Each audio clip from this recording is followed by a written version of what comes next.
ماں کا دودھ دیا، اس کے بدلے میں یہ کچھ نہیں چاہتا، کہتا ہے بس عبادت، اللہ کے بندے عبادت کر، بس عبادت کر، اللہ کے بندے عبادت کر، اور وہ بھی عبادت اللہ اکبر تو اپنے لیے کر۔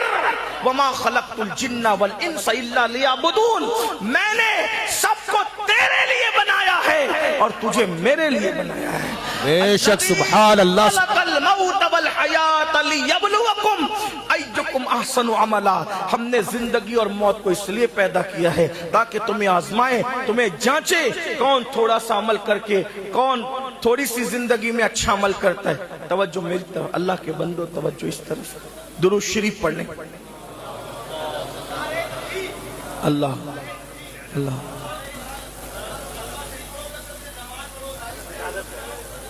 مت نہ ایسے نہیں کرو، ایسے نہیں کرو، ان کو پیار سے کہو، ایسے نہیں کرو، بیٹھ جاؤ بابا، نہیں بیٹھ جاؤ بابا، بیٹھ جاؤ، ارے ان کے ساتھ بدتمیزی نہ کرو، درود شریف پڑھو، درود شریف، وعلیکم السلام، درود شریف پڑھنے، ایسے کسی کے ساتھ نہیں کرنا چاہیے۔ کوئی بھی حضور کا امتی ہو، ہماری محفل میں کتنا بھی کچھ بھی کرے، ہمیں کسی کے ساتھ بدتمیزی، ہمیں نہیں پتا کون کیا ہے، اللہ کا کون مقبول بندہ، اس لیے کسی کو دھکا نہیں دینا، کسی کو ذلیل نہیں سمجھنا، کسی کو بیکار نہیں سمجھنا، پتہ نہیں اللہ تعالیٰ کے نزدیک کس کا کیا مرتبہ ہے۔ ایک بات میں آپ کو بتاؤں، سمجھ میں آیا آپ کو، ایک مرتبہ امام حسن بصری دریا کی سیر کو گئے، تو دریا کی سیر کو گئے تو دیکھا کہ ایک بندہ ہے جس کی گود میں ایک عورت لیٹی ہوئی ہے اور وہ کچھ پی رہا ہے۔ تو امام حسن بصری نے دل میں کہا ایک ایسا بدبخت ہے، عورت کے ساتھ روڈ یعنی کہ دریا کے کنارے عورت کو لے کے بیٹھا ہے اور شراب پی رہا ہے، اس سے بہتر تو میں ہوں میں کہ نہ میں عورتوں کے ساتھ ایسی دل لگی کرتا ہوں، نہ اس طرح کہ میں شراب وراب پیتا ہوں۔ غور کیجئے کہا کہ نہ میں شراب پیتا ہوں، نہ عورتوں سے ایسی دل لگی کرتا ہوں، بس اتنا دل میں سوچنا تھا۔ دریا سے آواز آئی بچاؤ بچاؤ بچاؤ، تو امام حسن بصری نے کیا دیکھا کہ کچھ نوجوان ڈوب رہے اندر غرق ہو رہے ہیں۔ تو یہ امام حسن بصری بڑے امام تھے، انہوں نے کیا کیا، وہ دیکھا اور دیکھ کر کے دہل گئے کہ یا اللہ یہ سب ڈوب رہے ہیں۔ تو ایسے میں آپ نے دوسرا منظر کیا دیکھا کہ وہ جو عورت کو لے کے بیٹھا تھا اس نے عورت کو اٹھا دیا اور اٹھانے کے بعد بھاگتے بھاگتے چھلانگ لگا دیا، اور جتنے بچے ڈوب رہے تھے سب کو ایک ایک کر کے نکال دیا۔ یہ منظر امام حسن بصری دیکھتے رہے، ایک بچے کو نہیں نکالا، اس کو ڈوبنے دیا اور نکل کے جانے لگا۔ تو امام حسن بصری نے کہا اللہ کے بندے، اتنے سب کو نکال دیا تو ایک کو بھی نکال دے۔ تو اس نے ہنس کے کہا آپ تو مجھ سے بہتر ہو نا، نہ عورتوں سے دل لگی کرتے ہو، نہ شراب پیتے ہو، مجھ سے بہتر ہو، اتنوں کو میں نے نکالا، ایک کو آپ نکال دینا، آپ مجھ سے بہتر ہو۔ امام حسن بصری کے پیروں کے نیچے سے زمین کھسک گئی، آنکھ میں آنسو آ گئے، کہنے لگے حسن بدگمان مت ہوا کرو، اپنے آپ کو لوگوں سے بہتر نہ سمجھا کرو، وہ میری ماں ہے، کیا ماں کو میں اپنی گود میں لے کے نہیں بیٹھ سکتا؟ اور میں شراب نہیں پی رہا تھا، میں تو کالے رنگ کا پانی پی رہا تھا، یہ تمہیں بدگمانی کرنے کی ضرورت کیا تھی؟ یہ حال ہے، اس لیے کسی کو حقیر مت سمجھو، تہجد پڑھو، نمازیں پڑھو، روزے رکھو، کتنا بھی نیک ہو جاؤ، کبھی کسی کو حقیر نہیں سمجھنا، سب کو اپنے سے بہتر سمجھنا، کسی غریب کو، کسی پھٹے پرانے کپڑے پر، یا کسی امیر کو، کسی کو بھی، کسی دنیا کے انسان کو بھی حقیر نہ سمجھو، سب کی عزت کرو۔ بہرحال میں بات سمیٹ رہا تھا، میں کیا عرض کرنے لگا تھا؟ اللہ اکبر میرے بھائیوں، امام اعظم ابو حنیفہ رضی اللہ تعالیٰ کے استاد حضرت سیدنا امام جعفر صادق رضی اللہ تعالیٰ، یہ امام جعفر صادق ہیں، رسول اللہ کے شہزادے ہیں۔ حضرت تھوڑے سے اس طرف توجہ کر لیں، آپس میں بات نہیں کریں گے، بہت ڈسٹرب کیا آج آپ لوگوں نے، میں شکایت نہیں کرنا چاہتا تھا، میری طبیعت نہیں شکایت کرنے کی، مجھے اچھا نہیں لگا یہاں کر، میں صبر والا آدمی ہوں، میں کچھ نہیں کہتا۔ آپ لوگوں، ایک تو پروگرام کی جگہ کینسل ہو گئی، دوسرا آپ لوگوں نے مجھے بٹھا کر چندہ کیا جلسے کے لیے، آپ مسجد مدرسے کے لیے چندہ کریں، مجھے کوئی اعتراض نہیں، لیکن جلسوں میں جلسے کے لیے چندہ، یہ کون سی بات ہے؟ کون سی مہمان کی عزت ہے؟ پھر آپ لوگ نے اتنا ٹائم پاس کیا، یہ سب نہیں کرنا چاہیے۔ پھر اب آپ لوگ سن بھی نہیں رہے ہیں، آپس میں بات چیت کر رہے ہیں، کوئی پانی ادھر پھینک رہا ہے، کوئی ہنس رہا ہے، کوئی مذاق کر رہا ہے۔ آخرت کا عنوان اس لیے رہتا ہے کہ آپ ہنسیں، مذاق کریں، بات چیت کریں۔ چلیں، آپ کو اگر ایسا لگتا ہے کہ یہ عنوان میرے لیے نہیں ہے تو آپ اٹھ کے گھر جائیے، آرام سے سو جائیے، کم سے کم جو سکون سے سن رہے ہیں ان کو تو سننے دو۔ میں کوئی پیشہ ور مقرر نہیں ہوں بھائی کہ میں اس لیے کہہ کے آیا ہوں کہ مجھے اتنا دینا اور میں اتنے گھنٹے تقریر کروں گا، وہ میرا کام نہیں۔ اللہ کے گھر میں بیٹھ کے کہہ رہا ہوں، ہم تو کبھی لفافہ کھول کے بھی نہیں دیکھتے کس نے کیا دیا۔ آپ پیشہ ور مقرر کی صف میں مجھے شامل مت کیجیے، میری گفتگو 10 منٹ میں بھی ختم ہو جائے گی، مجھے کوئی بولنے والا نہیں۔ ہم تقریر تجارت کے لیے نہیں کرتے، ہم تقریر اللہ کی عبادت سمجھ کے کرتے ہیں۔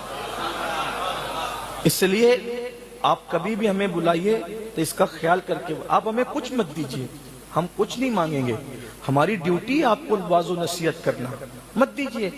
اگر ایک دو جلسے میں کوئی تحفہ نہ ملے تو ہمارا کیا لٹ جانے والا ہے، لیکن اس طرح ہمیں بٹھا کے ذلیل نہ کریں۔ چندے جلسے کے لیے آپ کو پہلے کرنا چاہیے، چندہ نہیں کر سکتے آپ کو جلسہ نہیں کرنا، کوئی جلسہ کرنا فرض واجب نہیں، آپ مسجد کے لیے کریں، مدرسے کے لیے کریں، جلسے کے لیے جلسے میں چندہ کم سے کم ہمیں بٹھا کے نہیں کرنا ہے۔ میں بہت صبر کے گھونٹ پی کر بیٹھا تھا، لیکن بہت ڈسٹرب ہے محفل، پوری محفل آپس میں بات چیت کرنا کس وقت، جبکہ اتنی سنجیدہ گفتگو ہو رہی ہو۔ میں کوئی ناراض ہو کے نہیں کہہ رہا ہوں، لیکن یہ گفتگو سب کے لیے ہے، تھوڑا اس کا خیال کریں۔ اور ایسا نہیں ہوتا ہمیں نہ بلائیں، کوئی بات نہیں، ہم آپ کے مزاج پہ نہیں اترتے، ہمیں نہ بلائیں، کوئی بات نہیں۔ اللہ کی زمین بہت وسیع، ہم کہیں نہ کہیں جا کے اپنا دکھڑا سنا لیں گے، لیکن اگر ہمیں بلائیں تو ہمارے مزاج کے مطابق محفل سجائیں، اس میں اس طریقے سے آپ آپس میں بات چیت ہنسی مذاق نہ کریں، اور وہ بھی ادھر بیٹھے ہوئے لوگ کریں تو اور دکھ کی بات ہے، ادھر بیٹھے ہوئے لوگ کریں تو بھی دکھ کی بات ہے، ادھر بیٹھ کے کوئی کرے تو اور دکھ کی بات ہے، ایسا نہیں کریں۔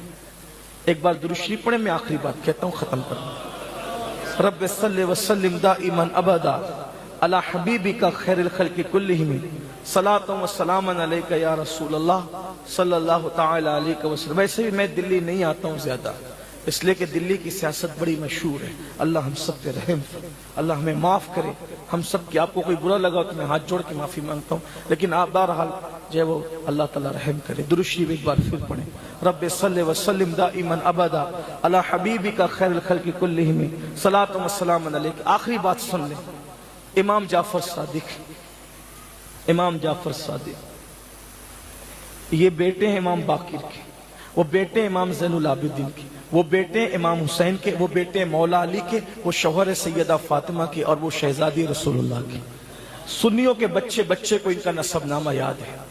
جب امام جعفر صادق سے لوگ ملنے آتے تھے، مصافحہ کرنے آتے تھے، تو امام جعفر صادق ہاتھ پکڑ لیتے، امام جعفر صادق ہاتھ پکڑ لیتے تھے اور ہاتھ پکڑ کے کہتے تھے، مجھ سے وعدہ کر کہ اگر قیامت میں تیری بخشش ہو گئی نا تو تو اللہ کی بارگاہ میں میری سفارش کر دینا، تاکہ اللہ مجھے بخش دے، اللہ میری مغفرت فرما دے۔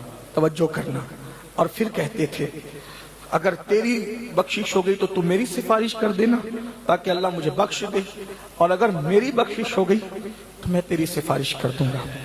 کیونکہ اللہ نے کسی سے وعدہ نہیں کیا نا، چند لوگ ہیں مخصوص جن سے مغفرت کا وعدہ ہے، باقی اکثر لوگوں سے، وہ انگلیوں پہ گنو جن سے وعدہ کیا اللہ نے، باقی کسی سے وعدہ نہیں۔ کسی کو بھی ڈالے گا، بڑے سے بڑے علم والے کو، بڑے سے بڑے تقوی والے کو، بڑے سے بڑے نسب والے، کسی کو بھی ڈالے گا۔ جن کو اللہ نے سور اور بندر کی شکل کر دی وہ کون تھے؟ قرآن اٹھا کے دیکھو، وہ اولاد پیغمبر تھے، بنی اسرائیل تھے۔ ذرا غور کیجیے، دھیان دیجیے، بہت نازک مرحلہ ہے۔ اللہ کی بارگاہ، اللہ کی بارگاہ، اسے کھیل تماشا مت سمجھو، دین کو کھیل تماشا نہ بناؤ۔ اللہ اکبر۔ امام جعفر صادق کہتے ہیں، مجھ سے وعدہ کر، لوگ جو مصافحہ کرتے تھے، مجھ سے وعدہ کر، اگر تیری بخشش ہو گئی تو تو میری سفارش کر، اور میری ہو گئی میں تیری سفارش کروں۔ تو لوگ کیا کہتے تھے، حضرت آپ تو سید ہیں، سید ہیں، آپ آل رسول ہیں، آپ کے نانا شفیع المذنبین ہیں، آپ کے دادا مولا علی قسیم جنت و جہنم ہے، آپ کی دادی ملکہ فردوس سے بری ہے، آپ کے جدین حسنین کریمین امامین نینین طاہرین ظاہرین باہرین ریحانتین۔ آقا نے فرمایا حسن اور حسین جنتی جوانوں کے سردار۔ تمہارا تو پورا خاندان سرداروں کا ہے، تمہارے نانا سب کی شفاعت کریں گے، آپ ہم لوگوں سے کہتے ہیں کہ ہم آپ کی سفارش کریں گے آپ کے غلام ہو کر؟ تو امام جعفر صادق کہتے تھے رونا تو یہی ہے کہ ہم سید لوگ ہیں، رونا تو یہی ہے کہ ہم سید لوگ ہیں۔ کیوں؟ ہمیں ڈر لگتا ہے، اتنے بڑے باپ کی اولاد ہے، قیامت میں اپنے نانا کو منہ کیا دکھائیں گے؟ کون کہہ رہا ہے؟ امام جعفر صادق کہہ رہے ہیں کہ قیامت میں اپنے نانا کو منہ کیا دکھائیں گے؟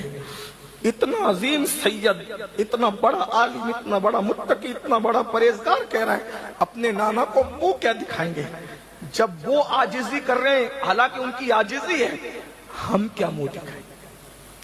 ہم کیا منہ دکھائیں گے؟ اس لیے کہ نازک ہے بہت غیرت سلطان مدینہ۔ میرے بھائی، اگر حضور نے قیامت میں منہ پھیر لیا نا، کہیں کے نہیں رہو گے۔ اور اگر آپ یہ سوچتے ہیں کہ وہ رحمت للعالمین منہ نہیں پھیریں گے، تو میں 2 حدیث پڑھ رہا ہوں آپ کے سامنے۔ ایک مرتبہ ام المومنین عائشہ صدیقہ نے گھر میں پردے لٹکا دیے تو حضور منہ پھیر کے جانے لگے۔ سب سے چہیتی بیوی تھی سیدہ عائشہ صدیقہ، حضرت خدیجہ الکبریٰ کے بعد محبوبہ تھی حضور کی، حضور کی محبوب بیویوں، سب سے عظیم ترین بیوی، محبوب بیوی، لیکن صرف دیواروں پہ پردے لٹکا دیے تو ان کے گھر سے منہ پھیر کر جانے لگے۔ کیوں؟ ام المومنین نے کہا حضور آپ میرے گھر سے جا رہے، منہ پھیر کے کہا عائشہ ہم دیواروں کو کپڑے نہیں پہناتے ہیں، یہ یہودیوں نصرانیوں کا طریقہ، تم نے کیا دیواروں کو کپڑے پہنا دیے؟ اب بتاؤ، جب عائشہ صدیقہ سے منہ پھیر سکتے ہیں اتنی چہیتی بیوی سے، مجھ سے اور آپ سے نہیں پھیر سکتے؟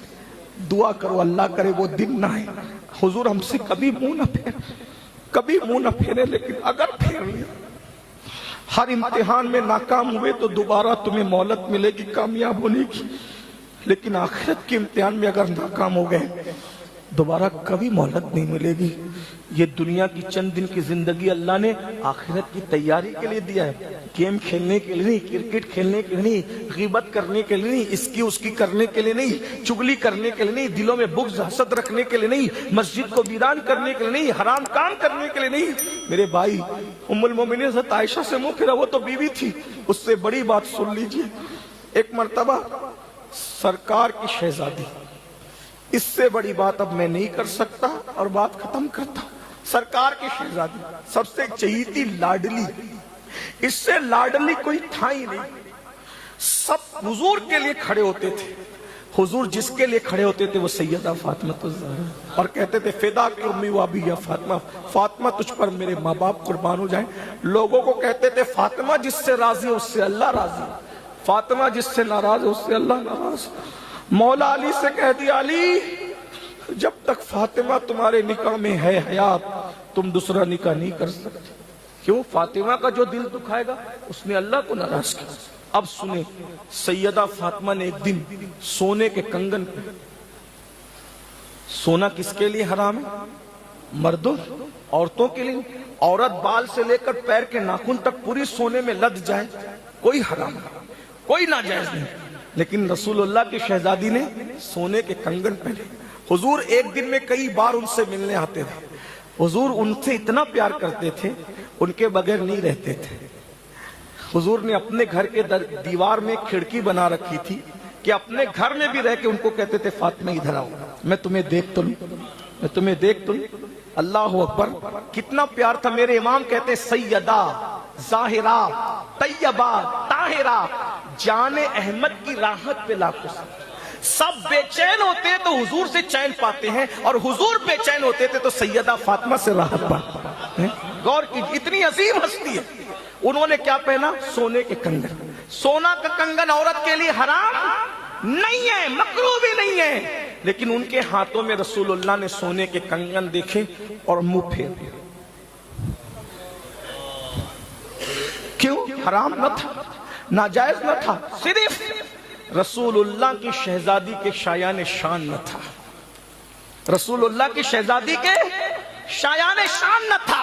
کیونکہ اگر حضور کی شہزادی سونا پہنتی تو ہر غریب باپ کی بیٹی اپنے باپ سے کہتی حضور نے تو بیٹی کو سونا پہنایا، تو کیسا باپ ہے مجھے سونا نہیں پہناتا؟ تو رسول اللہ نے اپنی شہزادی کو سونا پہننا پسند نہ کیا، کیوں؟ تاکہ فاطمہ تم پہنو گی تو میں مالداروں کا بھی نبی اور غریبوں کا بھی نبی ہوں، تو غریبوں کی غربت پر سنت کا پردہ کون ڈالے گا؟ تم نے سونا نہیں پہننا، کیوں؟ تاکہ غریب کی بیٹی اگر سونا مانگے تو غریب باپ بڑے فخر سے کہہ سکے رسول اللہ کی شہزادی کے ہاتھ میں تو کبھی سونا نہیں تھا، بیٹی تو کیوں طلب کر رہی ہے؟ اس طرح غریبوں کی غربت پر سنت رسول کا پردہ پڑ جائے گا۔ لیکن رسول اللہ کی شہزادی نے سونا پہنا اور حضور نے کیا کیا؟ اتنی چہیتی لاڈلی بیٹی سے چہرہ پھیر لیا۔ سیدہ تڑپ گئی، آقا سے سچا عشق تھا، جیسے حضور ان کو سب سے زیادہ چاہتے تھے ویسے وہ سب سے زیادہ حضور کو چاہتے تھے۔ اگر مجھ سے کوئی پوچھے کہ سب سے بڑا عاشق رسول کون ہے عورتوں میں، تو میں بلا جھجک کہوں گا سیدہ فاطمہ سے بڑا کوئی عاشق رسول نہیں ہو سکتا۔ سیدہ نے دیکھا میرے بابا نے منہ پھیر لیا، چلے گئے، سرکار بلال کو بلایا، بلال جلدی آؤ، بلایا، بلال آئے، جی سیدہ، سونے کے کنگن اتارے، یہ لو بیچو اور مدینے کے غریبوں میں تقسیم کر۔ آقا تھوڑی دیر کے بعد کہا تیرے کنگن کیا ہوئے شہزادی؟ اس کے حضور جب میں نے دیکھا کہ آپ نے منہ پھیر لیا تو وہ کنگن پہ لعنت ہونا جس سے آپ رخ پھیر لیں، میں نے بیچ کر کے غریبوں میں تقسیم کروا دی۔ اب آپ سے پوچھتا ہوں میرے بھائی، سیدہ نے کوئی خطا تو نہیں کی تھی؟ سیدہ وہ ہے جس کے قریب سے بھی کبھی خطا گزر کے جا نہیں سکتی، سیدہ کے قریب سے خطا گزر کر بھی نہیں جا سکتی، نہ خطا تھی، نہ گناہ تھا، نہ حرام تھا، نہ ناجائز تھا، صرف سیدہ کے شایان شان نہ تھا۔ رسول اللہ نے چہرہ پھیر لیا، میرے بھائی آپ کے ہاتھ جوڑتا ہوں اپنے آپ پہ رحم کر لو، جب اتنے لاڈلے لوگ اپنے شایان شان کام نہ کرے تو وہاں منہ پھیر لیا جاتا ہے۔ اگر تم زنا کے اڈوں پہ جاؤ گے تو تمہارا ہاتھ اپنے نبی اپنے ہاتھ میں کیسے لے لیں گے؟ جب تم جوا کھیلو گے تو تمہارا ہاتھ رسول اللہ اپنے ہاتھ میں کیسے لے لیں گے؟ بتاؤ، جب تم عورتوں پہ پاپ کی نظریں ڈالو گے، سود کھاؤ گے، گندے کام کرو گے تو حضور تمہارا ہاتھ اپنے ہاتھ میں کیسے لے لیں گے؟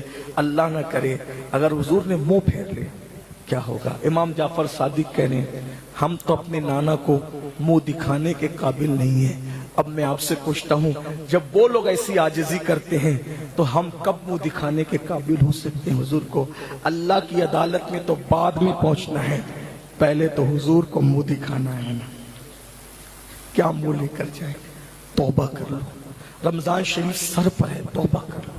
جو توبہ کرے، جو اپنے گناہ پہ شرمندہ ہو جائے، نادم ہو جائے، اللہ اس کو معاف کرے گا، اللہ اس کو بخش دے گا۔ میرے آقا نے فرمایا التائب من الذنب کمن لا ذنب لہ، گناہ سے توبہ کرنے والا ایسا ہے جیسے اس نے گناہ کیا ہی نہیں۔ شرمندہ ہو جاؤ، نادم ہو جاؤ، اس سے ڈرو بھی، اس سے امید بھی رکھو۔ ایک بہت بڑے ولی فرماتے ہیں آدھی رات کو میں ایک جنگل میں جا رہا تھا، اس جنگل میں جا رہا تھا تو میں نے کیا دیکھا کہ کچھ لوگ، 4 لوگ ایک جنازہ آدھی رات کو لے کے جا رہے ہیں۔ میں نے دیکھا، سمجھ گیا کہ اس کا مرڈر کر دیا، اس ٹھکانے لگانے جا رہے ہیں۔ میں آیا اور میں نے کہا سچ سچ کہنا، اللہ کا واسطہ اور اللہ کے حق کا واسطہ دے کے کہتا ہوں، کیا تم نے اس کا مرڈر کر دیا اور ٹھکانے لگانے جا رہے ہو، یا اس کو کسی نے قتل کیا اور ٹھکانے لگانے جا رہے ہو؟ کہا نہیں، اس کا مرڈر ہم نے نہیں کیا، کسی نے نہیں کیا، یہ قتل نہیں ہوا، یہ انتقال ہوا ہے۔ اس کی ماں قبرستان میں کھڑی انتظار کر رہی ہے، ہم مزدور ہیں، اس کی ماں نے ہم کو مزدوری کے طور پر لیا ہے کہ میرے بیٹے کا جنازہ قبرستان پہنچا دو۔ اگر آپ بھی چلنا چاہیں تو جنازے میں شریک ہو جائیں، 5ویں آپ بھی بن جائیں۔ وہ اللہ کے ولی کہتے ہیں میں ساتھ میں گیا تو دیکھا ایک بڑھیا قبرستان میں کھڑی تھی۔ میں نے اس سے کہا بڑی اماں اگر تم یہ جنازہ آدھی رات کی بجائے دن میں اٹھاتی تو کئی لوگ مسلمان شریک ہوتے اس کے جنازے میں، شرکت ہوتی تو شان سے دفن ہوتا۔ کہا نہیں بیٹا، تو کون ہے میں نہیں جانتی، لیکن میرا بیٹا مرنے سے پہلے 3 وصیت کر گیا تھا۔ اصل میں یہ شرابی تھا اور بہت بڑا گنہگار تھا، بہت پاپی تھا میرا بیٹا۔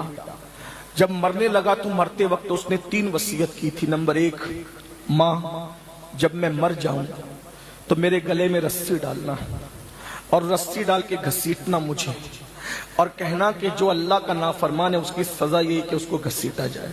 تو میں بہت پاپی تھا، یعنی اس کو گناہ کا احساس تھا۔ یاد رکھنا گناہ کا احساس بہت بڑی چیز ہے، شرمندہ ہونا بہت بڑی چیز ہے، ہمیں گناہ کا احساس نہیں۔ ہم سارے پاپ کر کے بھی متقی ہیں، ہم سارے جرائم کر کے بھی پرہیزگار ہیں۔ مسلمانوں ذرا شرم کرو۔ مسلم شریف کی حدیث ہے، ہمارے نبی نماز کا سلام پھرتے تھے اور نماز کا سلام پھر کہتے تھے استغفر اللہ استغفر اللہ۔ ہم گناہ اور پاپ کر کے توبہ نہیں کرتے، اور سید المعصومین تعلیم امت کے لیے نماز پڑھ کر استغفر اللہ کہہ رہے ہیں۔ بتاؤ اس قوم کو کیا ہو گیا ہے؟ یہ قوم کہاں جائے گی؟ اس کا ٹھکانہ کیا ہوگا؟ اللہ اکبر اللہ اکبر۔ اس بڑھیا نے کہا میرے بیٹے کی پہلی وصیت تھی جب میں مر جاؤں تو میں شرابی پاپی گنہگار ہوں، مجھے رسی ڈال کے گھسیٹنا۔ نمبر 2، مجھے آدھی رات کے بعد دفن کرنا، کیونکہ جب میرا جنازہ اٹھے گا تو لوگ بہت تانا دیں گے، کہیں گے پاپی گیا، شرابی گیا، مجرم گیا، گنہگار گیا۔ اور جس وقت مجھے تیسری وصیت میری قبر میں رکھنا تو تم اپنا ایک بال توڑ کر، ماں تم ایک بال توڑ کے میرے سرانے رکھ دینا، کیونکہ حدیث پاک میں آیا ہے کہ اللہ سفید بالوں سے حیا کرتا ہے۔ تو میرے بال تو سفید نہ ہو سکے، ماں کا سفید بال میں اپنی قبر میں رکھ دوں، کیونکہ اللہ سفید بال والوں سے حیا کرتا ہے۔ تو کافر تو میرا بیٹا پاپی تھا، لیکن مرتے وقت وہ نادم اور شرمندہ تھا۔ تو مرنے کے بعد میں نے اس کی وصیت پہ عمل کیا، اس کی گردن میں رسی ڈال کر جب میں نے کھینچا تو غیب سے آواز آئی، اے اللہ کی بندی اس کو کھینچ مت، کیونکہ یہ مرتے وقت نادم اور شرمندہ اور احساس کر چکا تھا، اس لیے ہم نے اس کو بخش دیا، اس کی مغفرت کر دی۔ اچھا، تو میں نے اس کی جنازہ پڑھی اور جیسے اس کو دفن کیا، قبر میں رکھا دفن کرنے کے لیے، تو اس نے میرا ہاتھ پکڑا، میں ڈر گیا، آنکھیں کھولی اور آنکھ کھول کے کہا اللہ کے بندے میں مرتے وقت شرمندہ ہوا، نادم ہوا، احساس گناہ کے ساتھ دنیا سے گیا، تو مرنے کے بعد پتا چلا کہ اللہ نے مجھے بخش دیا۔ تو میں آج آپ کو کہتا ہوں، وہ مردہ کہہ رہا ہے اس ولی سے کہ اللہ نیکوں کو بھی بخش دیتا ہے اور گنہگاروں کو بھی بخش دیتا ہے، اس کے کرم میں کوئی کمی نہیں ہے۔ اور یہ کہہ کر ہمیشہ کے لیے اس نے اپنی آنکھیں بند کر لی۔ لیکن کون بخشے جاتے ہیں؟ جو نادم ہو جائے، جو شرمندہ ہو جائے، جو گناہ کا احساس کر لے۔ جو گناہ کا احساس نہ کریں پھر وہ شیطان بنا دیے جاتے ہیں۔ امام جعفر صادق کا قول، ہم تو منہ دکھانے کے قابل نہیں ہیں، آئیے امام جعفر صادق کی سنت پر عمل کر لوں اور محفل ختم کر دیں۔ امام جعفر صادق لوگوں سے ملتے تھے تو کہتے تھے اگر تمہاری بخشش ہو گئی تو کیا تم میری سفارش کرو گے؟ امام جعفر صادق کہتے تھے پتہ نہیں اتنے بڑے مجمع میں کون اللہ والا ہے، دلی والوں، قرب و جوار سے آنے والوں، آپ اللہ کے گھر میں کیا وعدہ کرتے ہیں کہ اگر آپ کی بخشش ہو گئی تو آپ امین القادری کی سفارش کرو گے انشاءاللہ؟ بولو ہاتھ اٹھا کے وعدہ کرتے ہو تم سے؟ اٹھائیں سب لوگ ہاتھ اٹھائیں، بولو آپ لوگ کی بخشش ہو گئی تو آپ میری شفاعت کرو گے، اللہ کی بات سفارش کرو گے؟ اللہ ہم سب کو معاف فرمائے، ہماری آخرت بہتر کر دے، ہمیں سنوار دے، ہمیں سدھار دے، ہماری نسلوں کی اللہ آخرت بہتر فرما دے۔ گفتگو کے درمیان کوئی بھی غلطی ہوگی تو اللہ تعالیٰ معاف کر دے۔ استغفر اللہ ربی من کل ذنب واتوب الیہ۔ آئیے آپ سب بھی توبہ کر لیں، استغفر اللہ ربی من کل ذنب واتوب الیہ۔ بولو آج سے سب وعدہ کرتے ہو 5 وقت کی نماز پابندی سے پڑھو گے؟ سنی سے العقیدہ امام اٹھائیں، ہاتھ اٹھائیں، ماشاءاللہ، بولو پڑھو گے انشاءاللہ؟ گناہوں سے بچنے کی کوشش کرو گے انشاءاللہ؟ رمضان شریف کے سارے روزے رکھو گے انشاءاللہ؟ السلام علیکم ورحمۃ اللہ وبرکاتہ۔